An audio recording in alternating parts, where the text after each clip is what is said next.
मंडरा रहा है।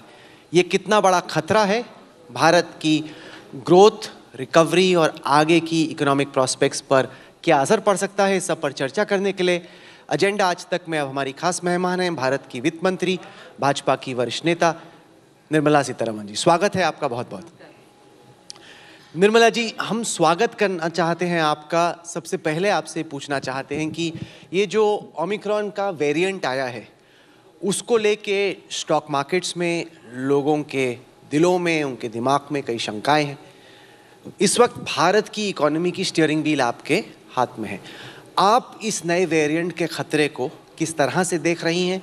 जो भारत की पिछले कुछ महीनों में इकोनॉमिक रिकवरी हो रही थी, उस पर इसका क्या असर पड़ सकता है? इस पर आपका क्या आंकलन है? आप कैसे देख रही हैं इसको?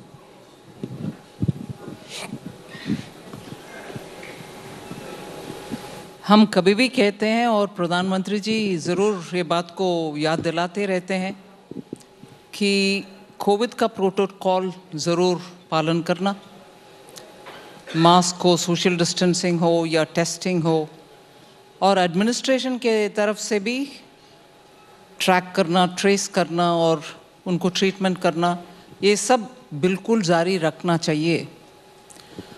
और अगर कोई कहीं वैक्सीनेशन के विषय में संकोच दिखाते हैं, उनसे बात करके, उनको कन्विंस करके उनको वैक्सीनेशन की ओर ले आना। और आज हम 1.25 बिलियन को वैक्सीनेट जब कर चुके हैं, बाकी सबको भी मतलब सैचुरेशन की ओर पूरे के पूरे वैक्सीनेशन कवरेज देना भी आवश्यक है।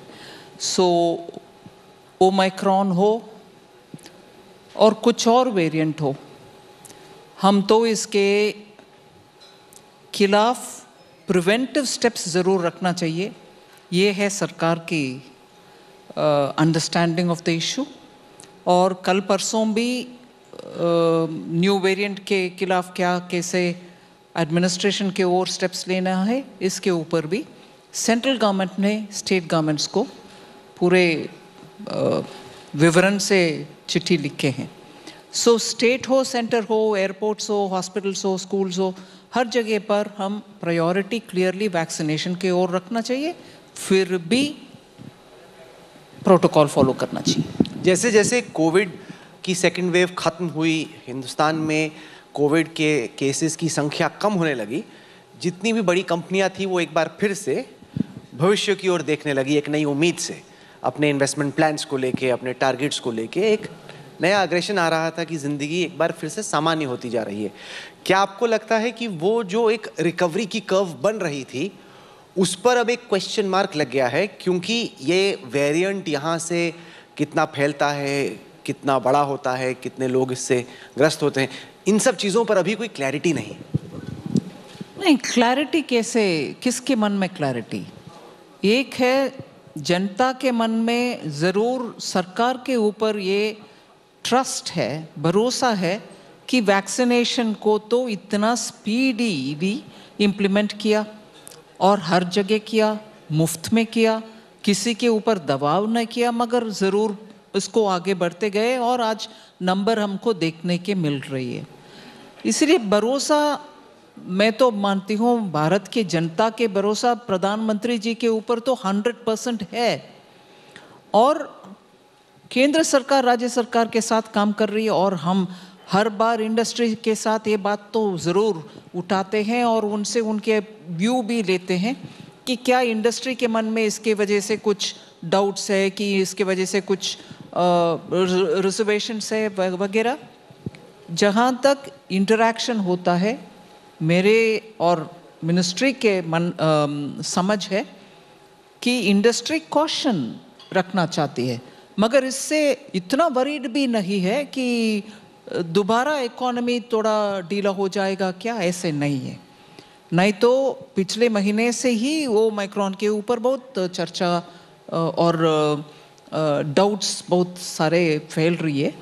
फिर भी हमारे economy 19 out of 22 indicators, high frequency indicators जिसको हम कहते हैं, 19 आउट ऑफ 22 में प्री कोविड से पार होकर के बेटर परफॉर्मेंस दिखा रही है। क्योंकि उसको देखने के दो तरीके हैं। अगर आप विपक्ष के किसी नेता से बात करो या किसी लेफ्ट लीनिंग इकोनॉमिस्ट से बात करो, वो कहते हैं कि अभी हम 2019-20 के प्री कोविड के जो लेवल्स हैं उसको छू रहे हैं। तो जब आंकड़े आते हैं उसको पार करके मतलब नजदीक पहुंचे हैं, पार किया है। तो जब हम इन आंकड़ों को देखते हैं और 8.4 ग्रोथ रेट निकल के आता है, तो वो कहते हैं कि अभी तो हम जहां गिरे थे वहां पहुंचे हैं, तो अभी तो बहुत दूर जाना है। तो इस वक्त जो इकोनॉमिक रिकवरी की क्वालिटी है उसको आप कैसे देख रहे हैं? नहीं, 9.5 इस साल के लिए जो रेटिंग एजेंसीज हो या जो इकोनॉमी को ऑब्जर्व करने वाले हो, वो सब 9.5 क्लोजर टू 10 ऐसे बहुत सारे इंफॉर्मेशन। मैं नंबर में नहीं आ रही हूँ,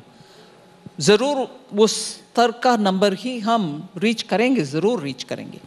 मगर मैं ये नहीं ओवर कॉन्फिडेंस से बात नहीं कर रही हूँ, मगर विपक्ष का मैं पूछना चाहती हूँ, आप इकोनॉमी अच्छा चलने में आपको इंटरेस्ट नहीं है क्या?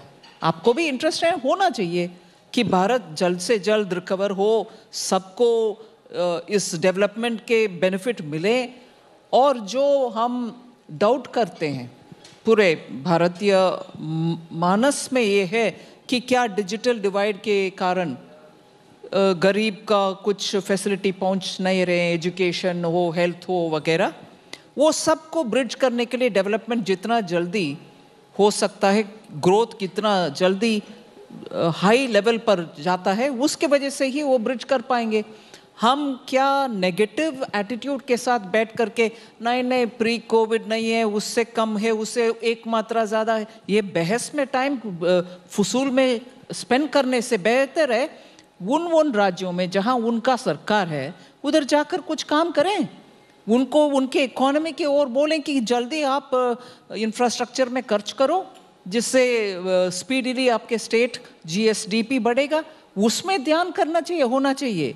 ये नहीं है कि नहीं नहीं आपने इतना क्लेम किए उतना ही हुआ। अरे बाबा, आपके स्टेट का परफॉर्मेंस के ऊपर थोड़ा ध्यान दो, वो नहीं हो रही है। मैं अब चर्चा करना लगता है मुझे कि उनको ग्रज है, अरे बाबा सचमुच इंडिया आगे बढ़ रही है, ये क्या हो गया है, मोदी जी के ऊपर निशाना हम साधा कर नहीं सकते अभी, वो वरी है उनके मन में।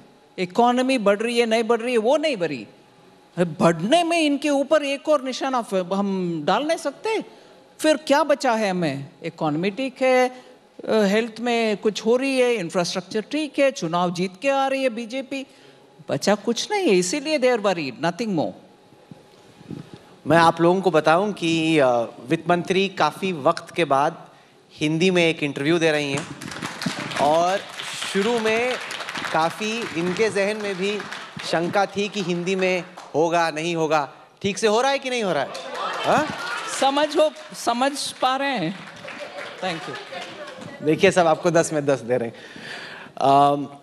मैं अब आपका ध्यान खींचना चाहता हूं किसान कानून की तरफ। जब सरकार बड़े ज़ोर शोर से 3 किसान कानून लेके आई, तब प्रधानमंत्री ने कहा, आपने कहा, आपके मंत्रिमंडल के तमाम साथियों ने कहा कि ये एक बहुत बड़ा आर्थिक सुधार है, भारत के कृषि क्षेत्र को भविष्य की तरफ ये लेके जाएगा।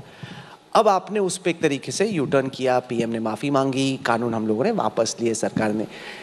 ये कितना बड़ा झटका है? आर्थिक सुधार का जो कार्यक्रम था, भारत में कृषि को भविष्य में ले जाने की आपकी जो सोच थी, इन तीनों कानूनों का वापस लिया जाना आर्थिक सुधार के लिए कितना बड़ा झटका है? ये तीनों कानून ले आने से पहले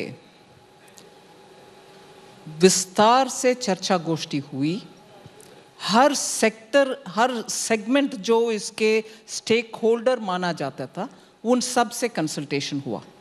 ये नहीं है कि अचानक ये कानून ले आए।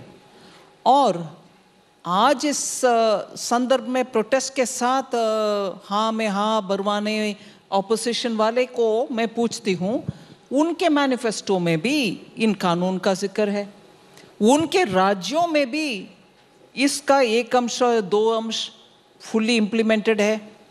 मैं ज़रूर याद दिलाना चाहती हूँ कि बजट के बाद जब मैं ऑपोजिशन का विमर्श के बाद मैं रिप्लाई कर रही थी, उस समय भी पूछे उनसे क्यों पंजाब में ये कानून नहीं है कि कॉन्ट्रैक्ट फार्मिंग में फार्मर्स जा सकते वगैरह। उस समय मैं हाईलाइट भी की कि पंजाब की कानून में अगर किसान उससे पीछे हट जाता है कॉन्ट्रैक्ट से, उनको जेल तक भेजने का उनका व्यवस्था था। इसीलिए इन तीनों कानून के विषय में हर पार्टी फेवर में पिछले 10-15 साल, माननीय शरद पवार जी इसका फेवर में चिट्ठी लिखी नहीं है। आज मैं प्रधानमंत्री जी का बड़प्पन का विषय बोल रही हूं। पूरे भरोसा के साथ होमवर्क करके कंसल्टेशन करने के बाद कानून ले आए, पार्लियामेंट में पारित हुआ, लोकसभा में पूरे समर्थन मिला और राज्यसभा में भी चर्चा के बाद नरेंद्र सिंह तोमर जी आकर जवाब भी दिए। फिर पूरे सबको मालूम है 10 तारीख क्या हुआ, 11 तारीख क्या हुआ इस बार और उससे एक साल पहले। ये कानून रिफॉर्म वाले और फार्मर्स के फेवर वाले, ऊपर से स्मॉल फार्मर्स के फेवर वाले, ऐसे अचानक नहीं आया, रिफॉर्म्स में कमिटमेंट के साथ आया, पारित भी हुआ। ठीक है, अभी जो प्रधानमंत्री जी उनके तरफ से बोल दिए उसके बाद उसमें नया कुछ में जोड़ने का नहीं है कि हम कन्विक्शन के साथ ले आए, किसान के हित में ले आए, स्मॉल किसान के हित में ले आए, हम किसी को कन्विंस कर नहीं पाए इसीलिए वापस भी ले रहे। इसीलिए हमारे कमिटमेंट टू रिफॉर्म में कोई कुछ डाउट करने का आवश्यकता नहीं है, इतना तो मैं जरूर बोल सकती हूँ। इसका रिवर्स ये है कि जो सरकार का दावा था कि 2022 तक हम किसानों की आमदनी को दुगनी करेंगे, एक तो पहले से ही वो टारगेट के पीछे चल रहा था। अब आगे चल के जो आपकी उम्मीद थी कि हम फार्म सेक्टर में रिफॉर्म करेंगे, इनकम बढ़ेगी, इससे जो अनहेल्दी प्रैक्टिसेस हैं कि जहाँ पे पानी की कमी है वहाँ पे चावल उगाया जा रहा है, वो सब रुकेगा, वो सब चीज़ें अब एक बार फिर से सवाल बन जाती हैं। तो उससे आप कैसे डील करेंगे? देखते हैं समय समय पर कैसे डील करेंगे हम, आप तो देखते रहेंगे कैसे हम डील करेंगे। क्योंकि इससे जुड़ा एक और सवाल ये है कि क्या इससे एक एग्जाम्पल सेट हो गया है सरकार के विरोधियों के लिए, अब वो चाहे विपक्षी पार्टियां हों या इस दफ़ा किसान थे, आप लेबर रिफॉर्म करने की कोशिश कर रही हैं, आप डिसइन्वेस्टमेंट करने की कोशिश कर रही हैं, तो अब आपके जो विरोधी हैं उनके सामने एक मिसाल है कि ज़ोर से हल्ला करो, बैठे रहो, महीने दर महीने बैठे रहो, सड़क जाम कर दो, ट्रैफिक डिसरप्ट कर दो, और अगर काफ़ी वक्त तक आपने अपना आंदोलन खींच दिया तो ये है बड़ी सरकार, 300 से ज़्यादा इनकी सीटें हैं, लेकिन हिल सकती है ये सरकार। नहीं, सरकार हिली ऐसे नहीं है। इस विषय में प्रधानमंत्री जी का कन्विक्शन था कि बात करने के लिए बुलाया, बहुत सारे बार बुलाए, लास्ट डे तक वेट किए कि आओ, एक भी ऐसे कमी उस कानून में है तो दिखाओ। फिर माननीय प्रधानमंत्री जी खुलेआम आकर के बोले ठीक है, हम कन्विंस कर नहीं पाए इसीलिए विड्रॉ करें।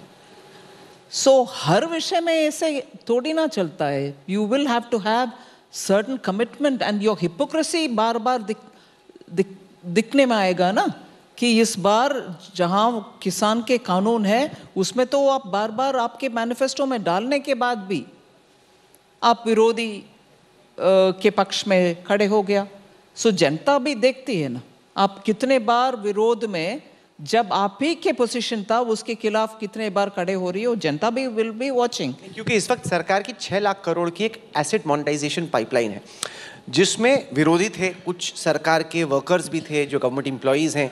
पहले उनके विरोध के स्वर दबे हुए थे क्योंकि मजबूत सरकार है, दम से एकदम आगे बढ़ती जा रही है, तय कर लिया है कि डिसइन्वेस्टमेंट प्राइवेटाइजेशन होगा, और ये लोग कुछ कर नहीं पा रहे थे खास। अब उनको दिख रही है एक उम्मीद की किरण। No, I don't think it will work out like that.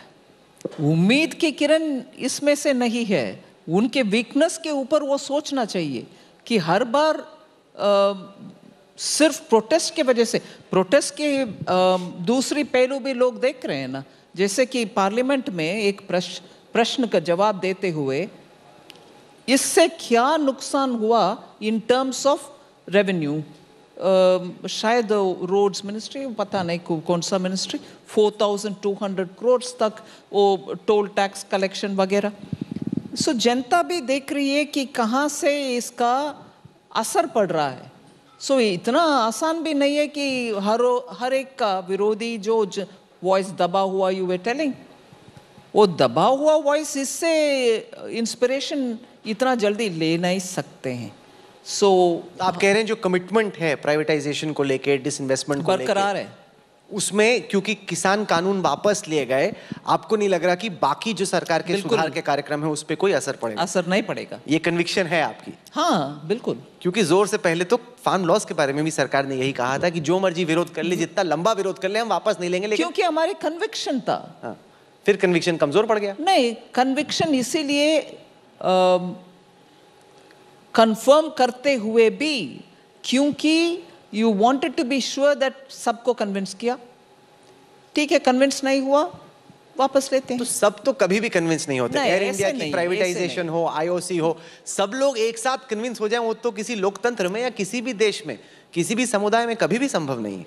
Parliament में भी उसका आवाज एक ही, it's not necessary that every time आवाज सब इकट्ठा हो जाएगा। इसमें पॉलिटिकल अपॉर्चुनिटी देके, इसीलिए, but the same political opportunity is not coming through when you are talking about TMC and UPA. So हर विषय में ऐसे जोड़ने का उनका भी आवश्यकता निकल कर आएगा, ऐसे अज्यूम करने का कारण नहीं है। अच्छा, एक पॉलिटिकल सवाल मैं पूछना चाहता हूं जो कि इकोनॉमी से ही नहीं था। अभी तो हम लोग अर्थव्यवस्था पे चर्चा कर रहे थे, पॉलिटिक्स पे तो हम आए ही नहीं है अभी तक। वो ये कि सरकार की, इस मजबूत सरकार की कन्विक्शन कमजोर पड़ी, उसके पीछे क्या, पर्दे के पीछे क्या हुआ, उस पर कई तमाम तरह की मेरा सवाल सुन लीजिए प्लीज। नहीं, सवाल से पहले, क्योंकि आप बिल्डअप ऐसे कर रहे हैं, अच्छा, क्योंकि पॉलिटिकल सवाल है, उससे बिल्डअप से ही मुझे कुछ आपत्ति है। अच्छा, मजबूत सरकार, यू टर्न ले लिया। मजबूत सरकार के मतलब ये नहीं है कि you can not go with people, उनके विषय को समझ नहीं पाएंगे, सेंसिटिविटी नहीं रहेगा, ये सब असम्पशन गलत है। मजबूत सरकार मगर मन को समझने वाले सरकार। सो प्लीज, हिंदी ठीक है? अरे बहुत बढ़िया, और तालियां भी बज रही, बताइए, एकदम मौके पे रोका, सवाल पूछने नहीं दिया, जो आपकी एक तरीके से धार हुआ करती थी जब आप आज तक पे प्रवक्ता के तौर पे आती थी, वही बैकग्राउंड इतना बिल्डअप कर रही हो, which means that question also is not, ये तो ऐसा हुआ ना, क्वेश्चन मजबूत नहीं है, इसीलिए बैकग्राउंड को बिल्डअप करना पड़ा। मेरे को लगा कि मैं रन अप पे था, बॉल फेंकने वाला था, बॉल फेंकने से पहले आपने बोला रुको, पहले आपने वैसे ही उससे उठा के छक्का मार दिया। पर मेरा सवाल ये था कि कंस्पिरेसी थ्योरी ये है कि सरकार को लग रहा था कि यूपी में हमारी स्थिति खराब है या हम कमजोर विकेट पे हैं, इस वजह से यूपी में क्या हो सकता है उसकी चिंता सरकार को सता रही थी, इसीलिए लगा कि इस वक्त पे किसान कानून वापस ले लिया जाए। मुझे डर हो रही है कि मीडिया इतना भी गलत समझते हैं क्या विषय को। यूपी में कमजोर है, कौन बोल रहा? आपके विरोधी कह रहे हैं। विरोधी तो हर बार गलत कहते आते हैं, उनसे प्लीज प्रेरणा नहीं लेना। विरोधी पक्ष का विषय अलग है, आप इतना समझदार सीनियर मीडिया है। यूपी का स्थिति आज प्लीज बोलिए, किसी एक विपक्ष उधर खड़े होकर के दो बात बोल पा रहे हैं? किस विषय के ऊपर वो बोल पा रहे हैं, बोलिए। कुछ नहीं है। लॉ एंड ऑर्डर बेहतर हुआ, डेवलपमेंट, जब तक हम, मुझे तो यूपी का एरिया स्कूल में, कॉलेज में ज्योग्राफी में पढ़े और उसके बाद टूरिज्म सेंटर्स में गए। बुंदेलखंड के डेवलपमेंट के ऊपर आप प्लीज बोलिए, यूपी के एक पार्टी, किसी एक पार्टी खड़े होकर के बुंदेलखंड में हमने इतना किया बोल सकते हैं क्या? योगी जी बोलेंगे। यूपी में कॉरिडोर ले आना, योगी जी बोलेंगे। एक्सप्रेसवे, किसी एक स्टेट में एक ही समय में इतने लेंथ एक्सप्रेसवे का इन्वेस्टमेंट और रोड का प्लान, मोनेटाइजेशन भी रोड का, ये सब हो रही है। ये सब कहां से आए? पिछले 50 साल से आ रहे हैं क्या? नहीं। फिर यूपी में विपक्ष कौन से मुद्दे पे खड़ा होकर के इस इलेक्शन कंटेस्ट कर रहे हैं? इसीलिए विपक्ष कमजोर हो गए हैं, उनको कुछ विषय नहीं पकड़ में आ रही यूपी में, इसीलिए उनका कहने पर आप सीनियर मीडिया फंक्शनरी यूपी में कमजोर, आप इलेक्शन के डर के मारे ऐसे कर रहे। नो नो, पिछले ये किसान आंदोलन के समय ही वेस्टर्न यूपी में MLA election, local bodies election, जहाँ से नेता, ये किसान विरोधी का नेता जो भी हैं, उनके क्षेत्र में बीजेपी जीत कर आया। जब इधर दिल्ली के बाहर किसान का आंदोलन चल रहे थे। So what is the issue on UP in which we will have to do something to please the voters? 5 साल योगी जी प्लीज करके दिखा रहे हैं, नया कुछ करने का नहीं है उसके लिए, और उसके लिए इतना बड़ा निर्णय में आकर के कुछ और डिसीजन बोलने की आवश्यकता नहीं है। सो वो प्लेटफॉर्म ही गलत। जिस तरह से कानून आया और वापस लिया गया, उससे एक सवाल उठता है कि क्या आगे चलकर जब कोई बड़ा सुधार सरकार लेके आ रही है या लाना चाहती है, क्या उसके लिए बेहतर ज़मीन तैयार करने की ज़रूरत है कि पहले कंसल्टेटिव प्रोसेस हो, ज़्यादा मतलब हुआ कुछ कंसल्टेटिव प्रोसेस, लेकिन पार्लियामेंट के भीतर, पार्लियामेंट के बाहर स्टेक होल्डर्स को पहले ही ऑन बोर्ड किया जाए? क्योंकि प्रधानमंत्री ने कहा कि शायद हम समझा नहीं पाए कुछ किसानों को, वो समझ नहीं पाए इसके फ़ायदे, ताकि वो इस तरह की चीज़ दोबारा ना हो, उसके लिए एक ज़मीन तैयार की जाए। क्या आपको लगता है कि ये एक सीख है कहीं ना कहीं? नहीं, इस विषय में तो आई थिंक बहुत सारा I mean many things have been already said. उसमें मैं बार बार नया कुछ जोड़ नहीं पाऊंगी। कंसल्टेशन नहीं हुआ ऐसे कहने का नहीं है, कंसल्टेशन हुआ है। हर पार्टी उसके रास्ते पर चलते थे, अभी अचानक वो भी बदल गए उनके रवैया, इसलिए इसमें कुछ और जोड़ने का नहीं है। मैं प्रधानमंत्री जी का one step shows how actually he faces the issues, and इसीलिए मैं प्रधानमंत्री जी का बड़प्पन बोलती हूँ इसमें। इतनी मजबूत, कोटिंग योर वर्ड, मजबूत सरकार रहने के बाद भी जहाँ एक निर्णय लेना है टू कन्विंस पीपल, वो सामने आकर लेते हैं। मजबूत सरकार है इसीलिए नो नहीं दिखाया ना। मैं सवाल पूछना चाहता हूं आपसे महंगाई के मुद्दे पे। पहले हम लोग तेल की कीमतों से स्टार्ट करते हैं। तमाम लोग जो इस वक्त आपको आज तक पर, इंडिया टुडे ग्रुप पर देख रहे हैं, यहाँ हमारे साथ इस मंच पर बैठे हैं, वो ये सोचते हैं कि जब तेल की कीमतें बढ़ती हैं तब तो तेल कंपनियां फटाफट दाम बढ़ा देती हैं, जब घटती हैं तो घटाने में बड़ा वक्त लगा देती हैं। अगर वाकई में प्राइसिंग इस वक्त डीरेगुलेटेड है तो ऐसा क्यों होता है वित्त मंत्री जी कि कीमतें बढ़ती बहुत तेजी से हैं, अंतर्राष्ट्रीय बाजार में तेल की कीमतें घटने के बावजूद यहाँ पर घटती पेट्रोल पंप पे बड़ी धीरे धीरे है? नहीं, मैटर ऑफ फैक्ट आंसर देती हूँ। जब तेल के ग्लोबल मार्केट में रेट कम होती, फर्स्ट ऑफ ऑल स्पॉट में खरीदना एक चीज़ है, प्रायर एडवांस से एडवांस बुक करके खरीदना दूसरी चीज़ है। मगर हर 15 दिन का एवरेज प्राइस निकाल करके उसके अनुसार आप बदलते रहे, कम होने में कम आना, या तो if it goes up you increase it. ये एक फॉर्मूला के तहत होता है, और ऑयल मार्केटिंग कंपनीज के फॉर्मूला के तहत, सरकार नहीं, ऑयल मार्केटिंग कंपनीज के एक फॉर्मूला के हिसाब से आगे बढ़ती है। आई मीन फॉर्मूला के हिसाब से इट गोज अप और it comes down based on 15 days average. But on the point of जब प्राइसेस एकदम घटी, you didn't reduce it that much, हम उस समय भी बोले कि इससे जो बेनिफिट मिलता है हम उस पैसा को इंफ्रास्ट्रक्चर में खर्च करने के लिए उपयोग में आएगा। That was made clear. जब इंक्रीज होता है ये 15 days एवरेज को वेट करके ही इंक्रीज करते हैं। सो लॉजिकली हमें लगता है कट होने के तुरंत अगले दिन कट होना है, नहीं, 15 days एवरेज निकालते हैं, उसके अनुसार ही कट करते हैं। एक समय था definitely when prices were going down and we used that money for building infrastructure to an extent, not completely. So ये I don't know, विडंबना को एक्सप्लेन कर सकते हैं। क्या अभी ऐसे तो डिक्शनरी निकाल, शब्दकोश लेके आना पड़ेगा बहुत जल्दी से।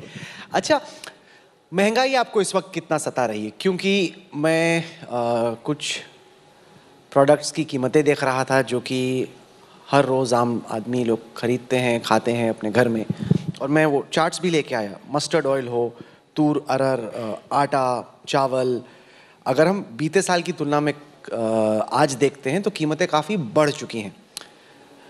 देश की जो इकोनॉमी है वो आप चला रही हैं, बजट भी चला रही हैं और लोगों की पीड़ा, क्योंकि आप खुद एक मिडिल क्लास फैमिली से आती हैं, आपको भी उसका एहसास है। बढ़ती कीमतें वित्त मंत्री जी आपके लिए इस वक्त कितना बड़ा चिंता का विषय?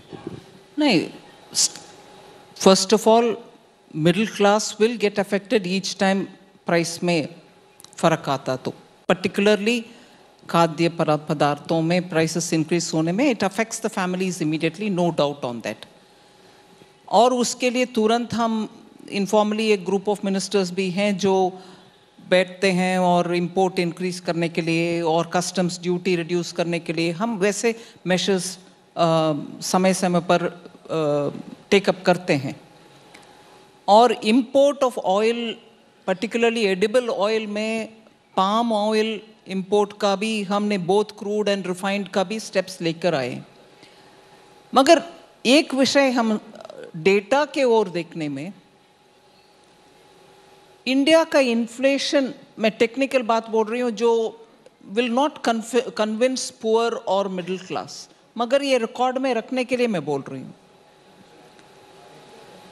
4% is the rate of inflation which we think is the number beyond which we should not, but Bharat देश में नंबर नहीं है, 2% प्लस और माइनस करते हैं 4 को। 6% ब्रीच हो गया तो yes it's a worrisome situation, below 2 तो कभी गया नहीं है। सो इस बैंड के अंदर रखने में ही रिजर्व बैंक भी, हम भी काम करते हैं। कई बार 6 को थोड़ा ब्रीच करता है, with in a month or 2 we bring it back.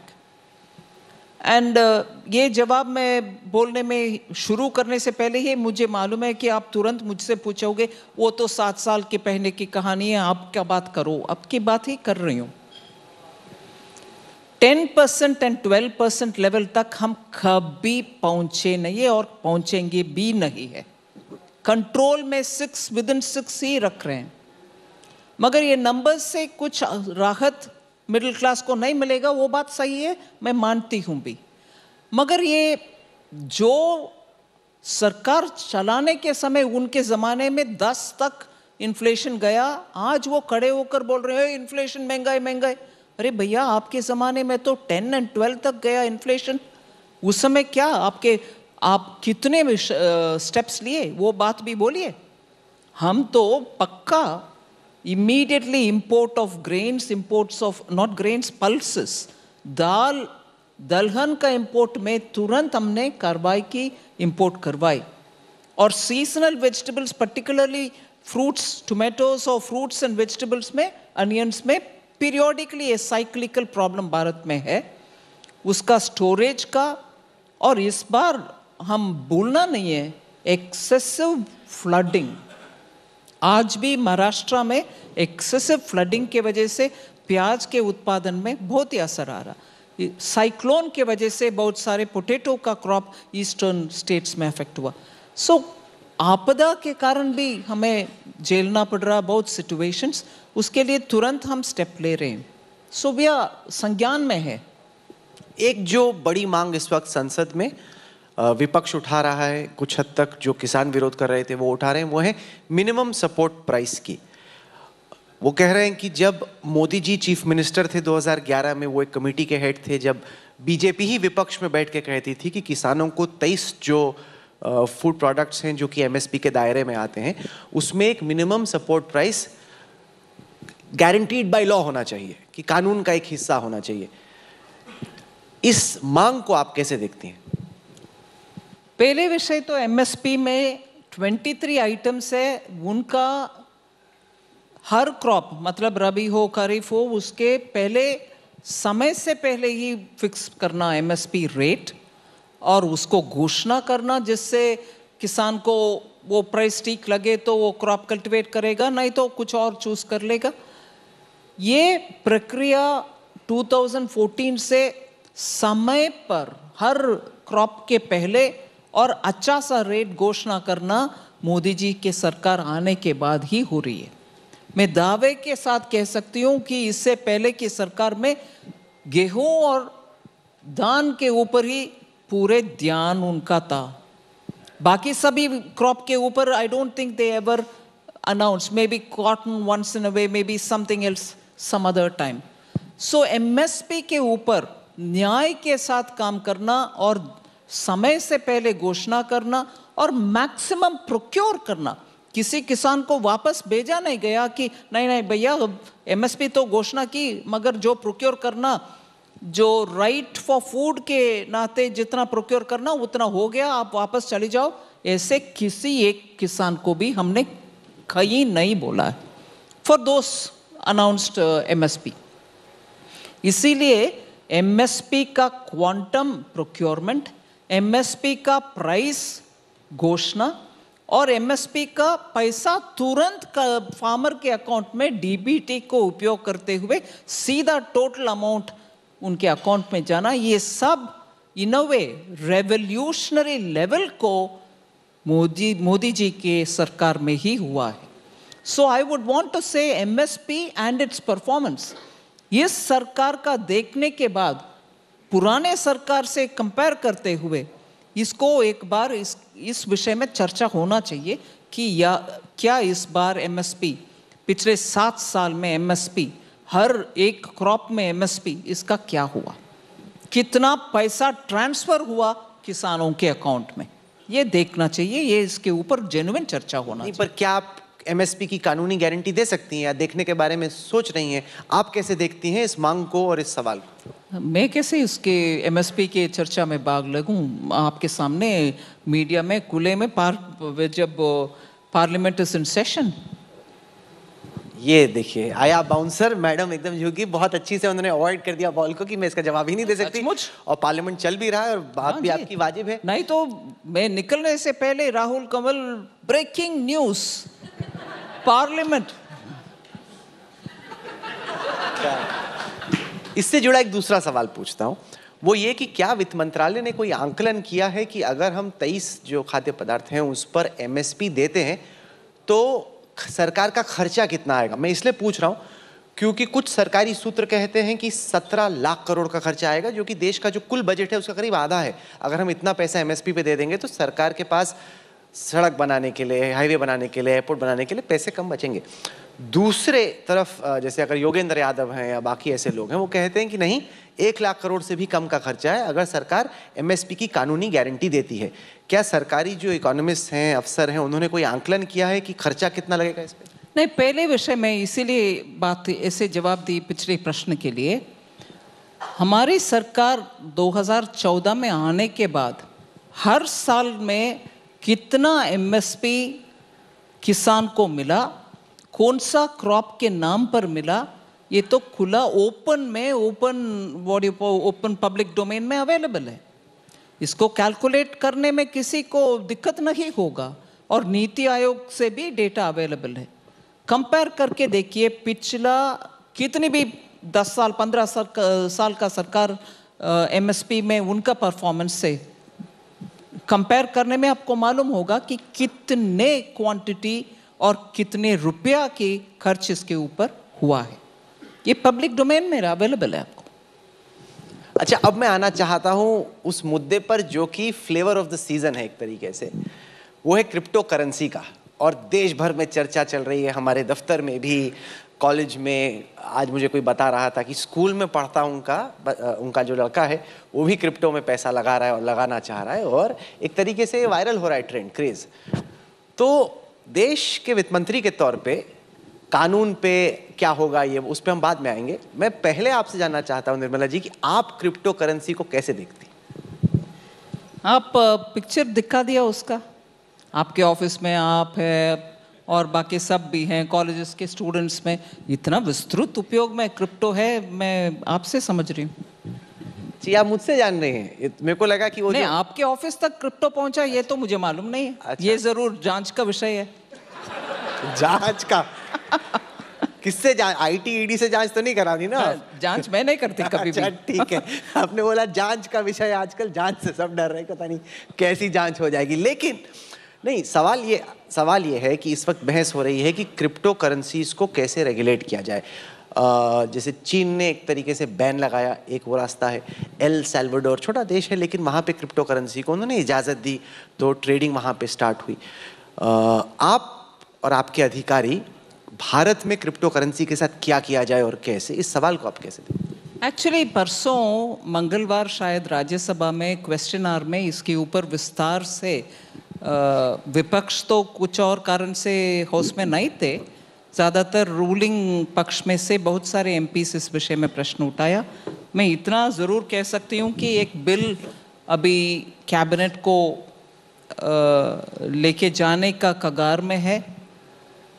एक बिल था पहले हाउस में, वो ओल्ड है, उसके बाद दोबारा कंसल्टेशन करने के बाद अभी नया बिल ऑलमोस्ट तैयार है, वो जाएगा कैबिनेट के पास और कैबिनेट के क्लियरेंस के बाद में हाउस में आएगा, ये ज़रूर मैं कह सकती हूँ।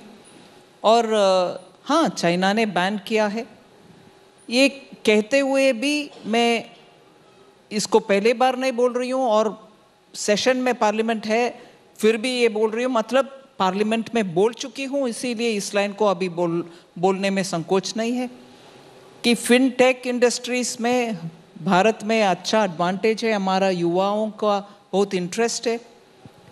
ये टेक्नोलॉजी के ऊपर बहुत सारे लोग का उनके अपने रवैया भी है। ये सब संज्ञान में लेते हुए ही हमारे बिल तैयार हो रही है। कुछ और एक्सपेक्ट कर रहे हैं? नहीं नहीं, मेरा काम है सवाल पूछना, आप उसका क्या जवाब देंगी वो तो आप ही को तय करना है। ब्लॉकचेन को आप कैसे देखती हैं? क्योंकि मैं प्रधानमंत्री का भाषण सुन रहा था वर्ल्ड इकोनॉमिक फोरम के 4th इंडस्ट्रियल रेवोल्यूशन के दौरान, वो बोल रहे थे कि वो मानते हैं कि ब्लॉकचेन एक बहुत रेवोल्यूशनरी टेक्नोलॉजी है और उससे बहुत फायदे हैं और बहुत हद तक क्रिप्टो करेंसी के आर्किटेक्चर से जुड़ी हुई हैं। ऐसे में सवाल ये उठता है कि लग नहीं रहा बाहर से देखते हुए कि सरकार बैन की दिशा में बढ़ रही है, तो मतलब आप एक तरीके से रेगुलेशन की दिशा में बढ़ते चल रहे हैं। ब्लॉकचेन को सरकार किस तरीके से यूज कर सकती है ताकि? नहीं, ब्लॉकचेन के ऊपर बहुत सारे मैं और बहुत सारे अधिकारीगण और प्रधानमंत्री जी जैसे आप सही बोल रही हो, इंडस्ट्रियल रेवोल्यूशन 4.0 के संदर्भ में भी बात किए। Blockchain and the technology underlining it are all financial inclusion में उस टेक्नोलॉजी के द्वारा बहुत ही बेनिफिट हो सकता है, वो भी हम कॉग्निसेंस में लिया है बिल के संदर्भ में।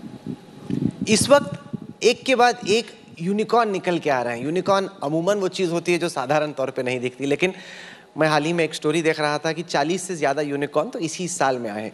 क्या आपको लगता है कि सरकार की, प्रधानमंत्री की खुद की जो stand up startup digital India scheme थी या जो उनकी पूरी सोच थी, कहीं ना कहीं ये उसकी कामयाबी का भी हिस्सा है?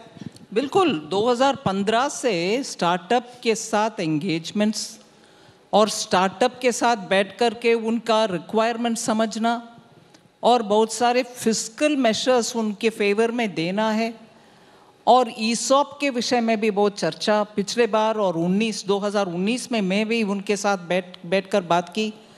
सो हर साल कुछ ना कुछ स्टार्टअप के विषय में सोच विचार और उसके संदर्भ में एक्शन, वो सब क्यूमुलेटिवली हैज़ बेनिफिटेड। मैं एक साल का ये नहीं बोल सकती हूँ कि इस साल इस मेशर लिया इसीलिए आज इतने सारे यूनिकॉर्न। क्रमशः 2015 से जो steps that the government has taken has definitely had an impact, and that is not me saying startup के दुनिया के बहुत सारे लोग आज भी कहते हैं, अभी भी बात करते हैं हमारे साथ आकर के, the encouragement given by this government has been very good, and no wonder our young generation which is very keen on that is finding good opportunity. आप वित्त मंत्री के तौर पे स्टॉक मार्केट्स को कितना फॉलो करती है? जैसे जब मार्केट बढ़ता है कहीं ना कहीं आपको लगता है यस देखो मेरे रहते क्या हो रहा है, और अगर गिरता है तो आपको लगता है अरे यार ये क्या हो गया? क्या आप पर्सनली, क्योंकि मैंने कई वित्त मंत्रियों से पिछले करीब 2 दशक में ये सवाल अलग अलग टाइम पे पूछा है और हर की सोच, हर का देखने का तरीका अलग रहता है। आप कैसे देखती है? क्या आपको लगता है जब मार्केट बढ़ा तो आपको अच्छा लगता था, ज़्यादा आप एनर्जी से चलती हैं, गिर गया तो क्या आपका मोरल डाउन होता है? नहीं, मार्केट अच्छा चलने में सबको अच्छा लगता है, इसीलिए हमें भी एक मोटिवेशन मिलता है। वो इतने सारे, जैसे क्रिप्टो में आपके ऑफिस में इतना उत्सुकता है, हमारे ही ऑफिस में नहीं, आप ऐसे बोल रहे हैं हमारे ऑफिस में सभी के दफ्तरों में जो युवा पीढ़ी है। आप you said it with a sense of ownership नहीं, मेरे ऑफिस में भी बात क्रिप्टो के ऊपर, so I am sure stock market के ऊपर भी आपके ऑफिस में मोटिवेशन, सभी के ऑफिस में अभी इस वक्त एक रिटेल रेवोल्यूशन चल रहा है। वो ये कि छोटे, हाल ही में मैं एक रिपोर्ट देख रहा था बिजनेस टुडे की, वो ये कि नए जो ट्रेडर्स जुड़ रहे हैं, जो स्टॉक मार्केट में आ रहे हैं, वो बहुत छोटे छोटे शहरों से आ रहे हैं। नहीं, आपके ऑब्जर्वेशन बिल्कुल सही है। पहले सूरत से, अहमदाबाद से, दिल्ली से, मुंबई से, यहाँ पे देश के शेयर बाजार में इन्वेस्टिंग हुआ करती थी। अब टियर 2, टियर 3 जो टाउन्स और सिटीज हैं, वहाँ से बढ़ चढ़ कर ज्यादा संख्या में लोग जुड़ रहे हैं। आप बिल्कुल सही कह रहे हैं। आज youngsters are quite happy to engage stock market में। रिटेल पार्टिसिपेशन डेफिनेटली छोटे नंबर नहीं, multitudinal increase, and as a result stock market का इंटरेस्ट सब में है आजकल। ये नहीं है कि I remember in my childhood there will be some people interested in stock market. आज स्टॉक मार्केट के awareness, financial awareness and in general interest in the progress of stock market सबके मन में है। वाह, ये हुई ना बात। अब आपने भी माना कि ये सभी के दफ्तरों में हो रहा है, ऐसा नहीं कि हमारे ही दफ्तर, आपने हमारे ही दफ्तर करके फिर बोल दिया जांच, तो मैंने बोला ये तो गड़बड़ा रहा है मामला, जांच भी हमारे दफ्तर। लेकिन सभी के दफ्तर में ये उत्सुकता है और एक तरीके से लाजमी भी है और ये ट्रेंड भी है, ये हकीकत है। बीते जनरेशन के लोग इतनी कम उम्र में स्टॉक मार्केट में ट्रेडिंग नहीं किया करते थे। आजकल कॉलेज से निकलते ही पहली नौकरी के दौरान ही, वो क्रिप्टो ट्रेडिंग हो, स्टॉक ट्रेडिंग हो, लोग लग रहे हैं। फाइनेंशियल अवेयरनेस भी बढ़ रही है और कई सारे ऐसे ऐप्स भी आए जिससे संख्या कोई लाखों की नहीं है, करोड़ों की है संख्या। डिजिटाइजेशन ऑफ स्टॉक मार्केट एक बहुत बड़ा कारण है। लोग उनके अपने फ़ोन से ही उनके स्टॉक मार्केट के ऑपरेशन देख पा रहे हैं, कर पा रहे हैं, और उसमें ही उनको जानकारी मिलता है अगले क्या करना है। वो एक बड़ा सा सुविधा है, इसीलिए युवा उसमें आकर्षित है। मैं आना चाहता हूँ एम्प्लॉयमेंट और जॉब्स के मुद्दे पे। हाल ही में सरकार ने मनरेगा पर जो एलोकेशन है उसको बढ़ाया करीब 22,000 करोड़ रुपए। सवाल ये उठा कि एक तरीके से आप सपोर्ट करने की कोशिश कर रहे हैं, लेकिन अगर विपक्ष की नज़र से देखो तो वो ये कहेंगे कि दिखाता है कि ग्रामीण भारत में नौकरियां हैं नहीं, इसीलिए एक ऐसी स्कीम जिसको बीजेपी कहती थी कि यूपीए की कमजोरियों का वो नमूना है, आज उसी पर आपको अपना एलोकेशन बढ़ाना पड़ रहा है, बजटरी सपोर्ट बढ़ाना पड़ रहा है, क्योंकि साधारण तौर पे नौकरियां हैं नहीं। राहुल, ये जवाब आपने शायद सुन लिया होगा, मगर मैं ज़रूर दोबारा कह लूँगी। यूपीए का मनरेगा, ये the sense of suddenly that is my only, yes it is your time, मगर यूपीए का जितनी भी गलतियां थी उसका नमूना जरूर मनरेगा था उनके पीरियड में। नहीं तो सीएजी का रिपोर्ट क्यों उनके मनरेगा के ऊपर इतना डिटेल में जाते हुए, गोस्ट अकाउंट्स, किसको पैसा जा रहा, किसी का असेसमेंट नहीं है, और जिनको पैसा गया वो काबिल व्यक्ति भी नहीं था। ये सब सीएजी बोला है, मैं नहीं बोल रही हूँ। सो मनरेगा एक अच्छा सा नमूना है कि एक सिस्टम क्रिएट करो, आपके लोगों को फायदा उठाओ उससे, और उसके बाद चले जाओ। उस नुकसान को किसी और सरकार आकर भरपाई करेगा। मगर वो मनरेगा मेरे जन्म से मेरा मेरा मेरा कहते रहो, उससे आया हुआ क्रिटिसिज्म और उससे आया हुआ गलतियां अपनाना दिक्कत है उनको। So if they want to own up MNREGA, they should own up all the wrong doings also. और दूसरा, पैंडेमिक के समय, क्योंकि तब तक मनरेगा का क्लेंसिंग हो गया था, सिस्टम डीबीटी के द्वारा पेमेंट, मिडलमैन को हटाना, ये सब होने के बाद उसको सही उपयोग करने में क्या दिक्कत है? क्योंकि वो यूपीए का हम उपयोग नहीं कर सकते, बिल्कुल उपयोग करते हैं, मगर विदाउट ऑल दैट गलतियां त्रुटियां को निकाल दिया ना। ये अपनाने का इतना उत्सुकता दिखाने वाले कांग्रेस पार्टी, ये भी अपनाना चाहिए कि गलतियां हुई, वो सब में इतना पैसा हमारे अपने लोग को गया, सीएजी इसके ऊपर कटाक्ष बोले, ये भी एक्सेप्ट करना चाहिए। ये पोसेसिवनेस, मेरा करप्शन इज योर बेटा, उसको भी प्रोसेस करो। मनरेगा के ऊपर इतना पोसेसिव अगर कांग्रेस बात करते हैं, ये भी बोलना चाहिए कितना गोस्ट अकाउंट्स उनके अपना ही है। इस महामारी के बाद अगर हम जॉब एम्प्लॉयमेंट के ट्रेंड को देखें, centre for monitoring of Indian economy के डेटा को स्टडी करें, उसमें ये निकल के आता है कि कुछ सेक्टर्स में, जैसे अगर आप आईटी लें तो इस वक्त जॉब्स की बूम है। आप किसी को 50%, 60%, 70% इंक्रीमेंट दें, तब भी हो सकता है कि वो आपको ज्वाइन ना करे। द ग्रेट रेजिग्नेशन न केवल हिंदुस्तान में बल्कि दुनिया भर में एक ट्रेंड है कि लोग छोड़ के जा रहे हैं, नई नई कंपनियां में जा रहे हैं। लेकिन जो इनफॉर्मल और अनऑर्गेनाइज सेक्टर है, जो कि जीएसटी से प्रभावित हुआ, वहाँ पर नौकरियाँ उस स्पीड से वापस नहीं आ रही हैं। तो जिस सेक्टर में अच्छा हो रहा है वो तो अच्छी बात है, लेकिन जहाँ पे नहीं हो पा रहा है, इनफॉर्मल सेक्टर में, अनऑर्गेनाइज सेक्टर में, रूरल सेक्टर में, उसको आप कैसे देख रही हैं? नहीं, एक विषय, रूरल इकोनॉमी ही पिछले बार फर्स्ट वेव में ट्रैक्टर सेल्स से शुरू होकर के रूरल इकोनॉमी अच्छा प्रॉस्पेक्ट्स दिखा रही है। उसके वजह से पूरे अर्बन इकोनॉमी का प्रभाव भी उसके वजह से हुआ, ये सब बात करते हैं। मैं सिर्फ एक उदाहरण बोल रही हूँ, ECGLS, emergency credit guarantee liquidity scheme, जो हमने MSME के लिए शुरू किया, फिर उसका दायरा बढ़ाते गए। आज उसका डेटा बैंकिंग सेक्टर के द्वारा हमें आ रही है। वो गारंटी के साथ उनको लिक्विडिटी असिस्टेंस जो बैंक्स दिया, उसके वजह से 5 करोड़ से ज़्यादा लोग को, if I am right that's the data, 5 crore से ज़्यादा लोगों को उनके जॉब्स में बरकरार रखने का गवर्नमेंट का स्कीम उपयोग में आया। They were not thrown out.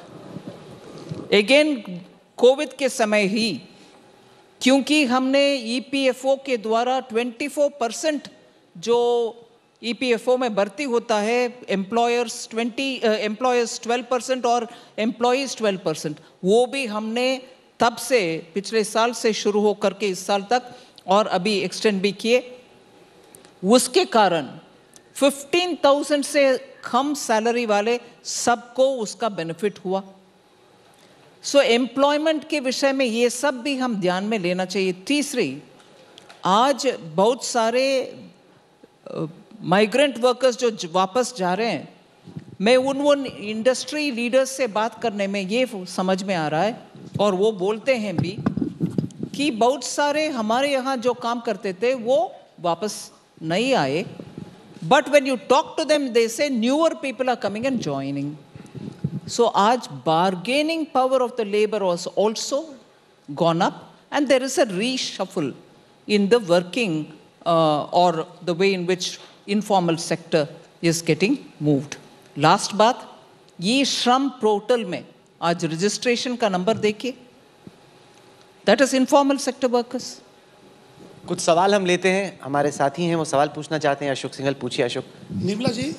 Nirmala ji, एक सवाल ये है कि आप वित्त मंत्रालय में हैं, अब तक अगर माना जाए कि कौन वित्त मंत्री सबसे बेहतर आपको लगता है, मनमोहन सिंह जी से शुरू करके, क्योंकि अक्सर ये बात होती है कि मनमोहन सिंह अच्छे अर्थशास्त्री रहे, अच्छे वित्त मंत्री रहे, उसके बाद यशवंत सिन्हा, जसवंत सिंह, फिर अरुण जेटली जी, प्रणब मुखर्जी, तो आपको कौन बेहतर लगता है सब में अभी तक, और क्यों बेहतर लगता है?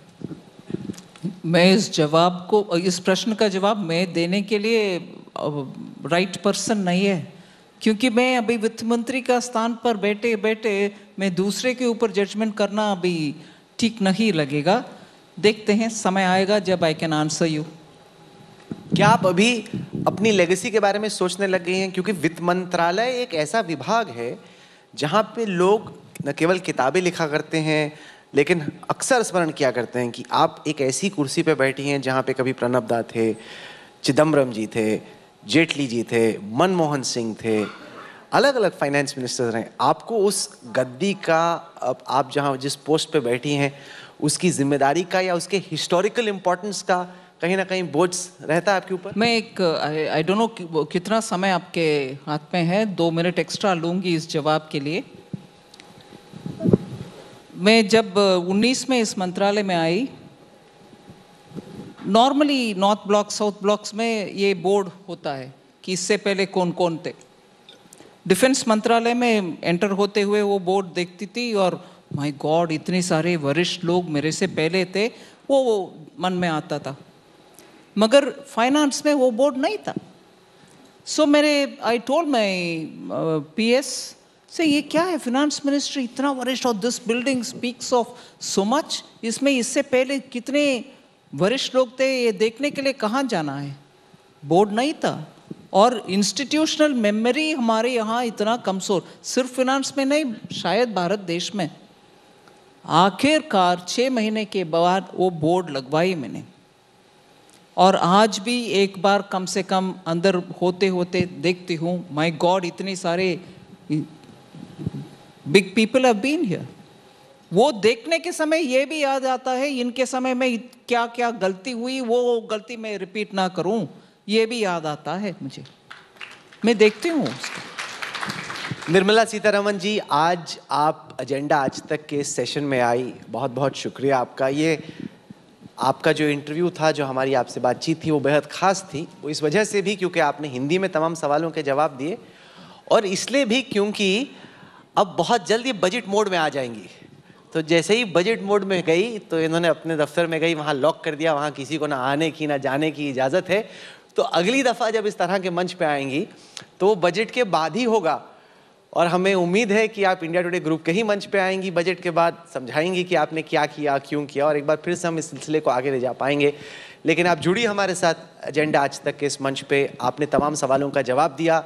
कुछ आपने अच्छे शॉट्स, बड़े शॉट्स मारे, कुछ जो खतरनाक बॉलें थी उसको आपने एकदम छोड़ दिया, लेकिन आप यहाँ पे आई वक्त निकाल के, इसके लिए हम शुक्रगुजार हैं आपके। बहुत बहुत थैंक यू। धन्यवाद, थैंक यू वेरी मच। बहुत बहुत